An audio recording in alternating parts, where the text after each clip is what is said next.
Welcome to VRD History, where we dive into the research and development that defined the icons of motorsport.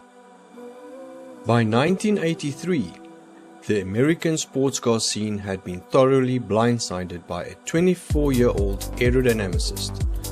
Adrian Newey's March 82G and 83G GTP cars had turned sports car design on its head. Using a radical catamaran-style front nose that fed massive ground effect tunnels, Newey didn't just create downforce, he manipulated airflow with unprecedented efficiency.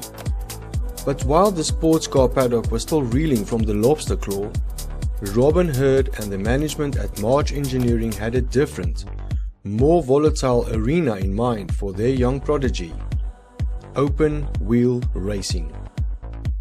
Moving from sports cars to open-wheel racing wasn't just a change of scenery. It was a fundamental shift in fluid dynamics. In a sports car, the wheels are neatly tucked away inside sleek bodywork. In an open-wheel racer, 4 massive spinning cylinders sit directly in the airstream. They generate violent, turbulent wakes, unusable, dirty air that completely disrupts the aerodynamics behind them. Newey's next task was to tame this chaos. His canvas: the American oval tracks of kart IndyCar racing. Enter the March 84C. Newey was handed the role of chief designer for March's IndyCar project. To understand his genius here, you have to look past the top wings and stare straight into the side pods. Unlike contemporary designs that simply tried to smash the air out of the way, Newey used his ground effect expertise from IMSA. He sculpted the 84C's underbody tunnels to work in harmony with the mandatory flat bottom regulations of IndyCar. He optimized the radiators and side pod exits so that the air leaving the car didn't clash with the turbulent wake of the rear tires. The results were immediate. The March 84C won 7 races in 1984, including the Indianapolis 500 with Rick Mears.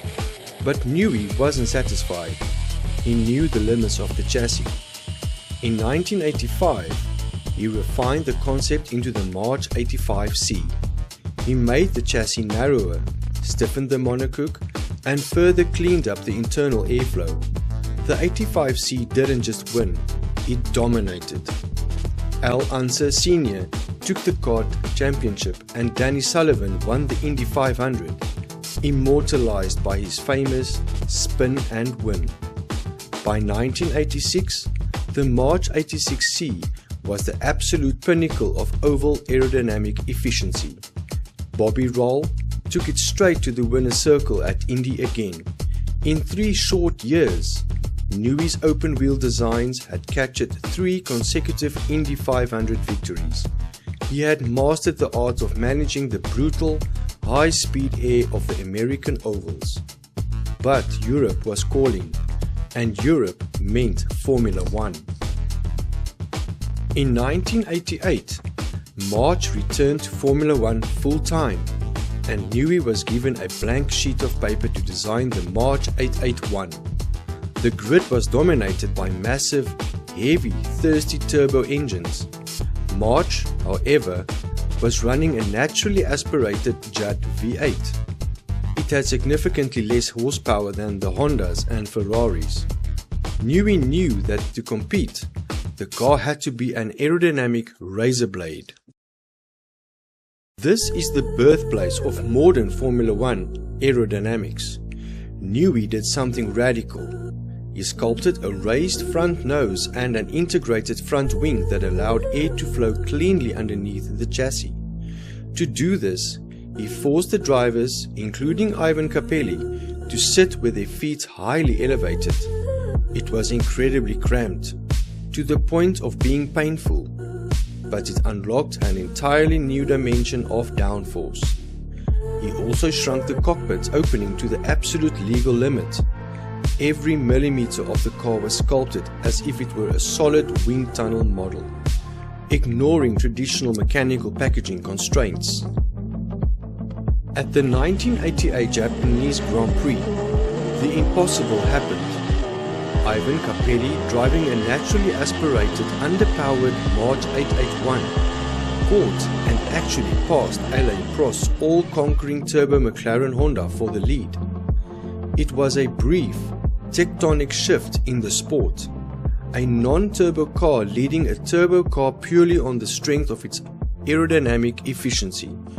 Newey had proven that clean air could defeat raw horsepower.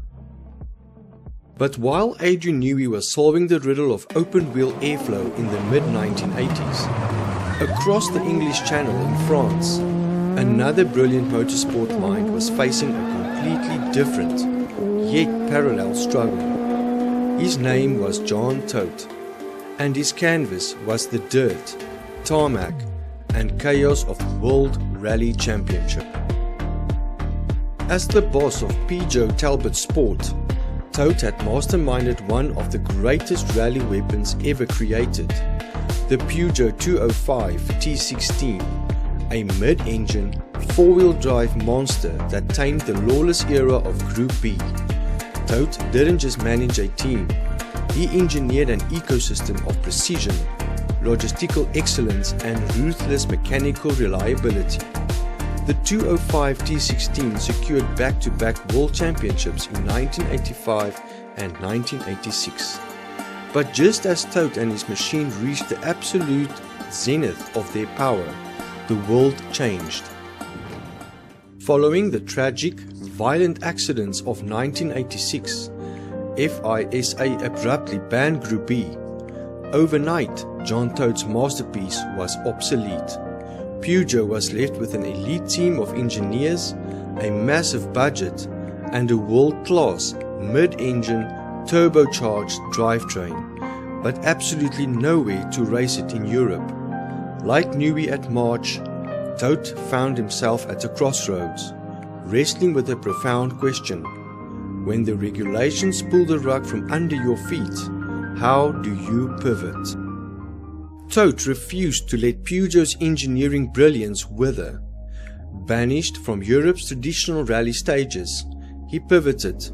He stretched the 205 T16's chassis, refined its cooling, and sent it to conquer the unforgiving sands of the Paris-Dakar Rally, winning 4 consecutive times.